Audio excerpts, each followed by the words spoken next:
2005 GMC Envoy, doing the rear upper control arms, and unfortunately I figured out that this wonderful bolt that sits in here that holds the upper control arm, which is laying here right now, as you can tell, mine were rusted off, which seems to be pretty much the a common issue.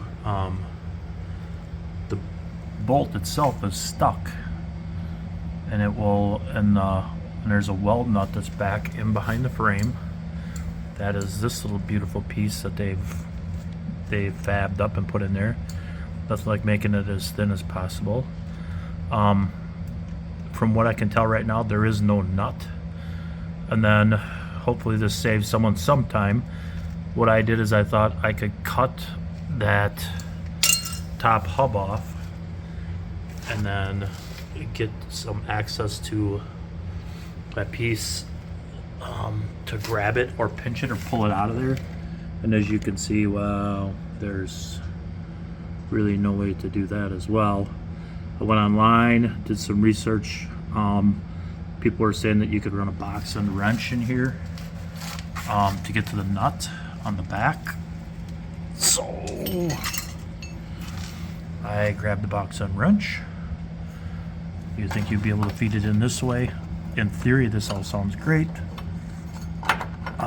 But what I found out is if you put your fingers in here and you reach back into where the nut is and you feel, doesn't really feel like a nut. It feels like almost like a welded washer with threading on it.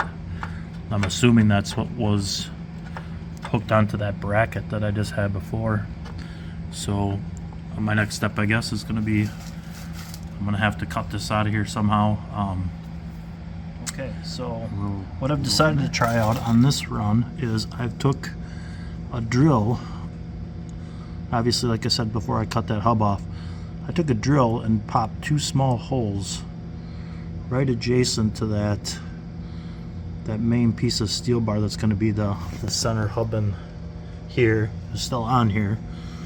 And then what I'm going to do is I'm just going to tack weld, because I can get my finger back here, and as I turn that, you can see, unfortunately with the lighting, can't see it real great, but that nut is moving. So the nut is directly behind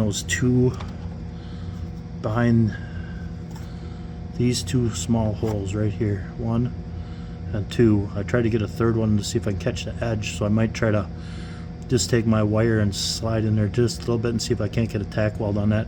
So I'm just going to tack in right onto the nut and then see if that's enough to hold that so that I can actually pull the assembly out and still have everything all kind of stay together. The weld idea did not work.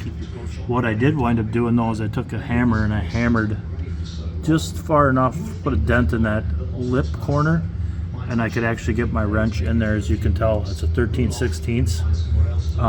And then what I did is I just kept turning that nut until it finally grabbed and then locked it, and then I'm backing it out right now. So this is what it looked like coming out. As you can see, it just caught that edge, and there is obviously enough nut back there to get a hold of. So as you're working on this and you wonder, that's what you get. In my case, I'm leaving that nut right on there until I install the new piece, so it's pretty snug. So I'm hoping I can just leave this on, hook it back in, and screw that back tight. Here's why upper control arms are important. So I'm just pulling this on my tire as I'm tightening. And you can see, can you see how the pumpkin on the axle, the whole axle itself is moving. So imagine that if you're going down the road and this whole axle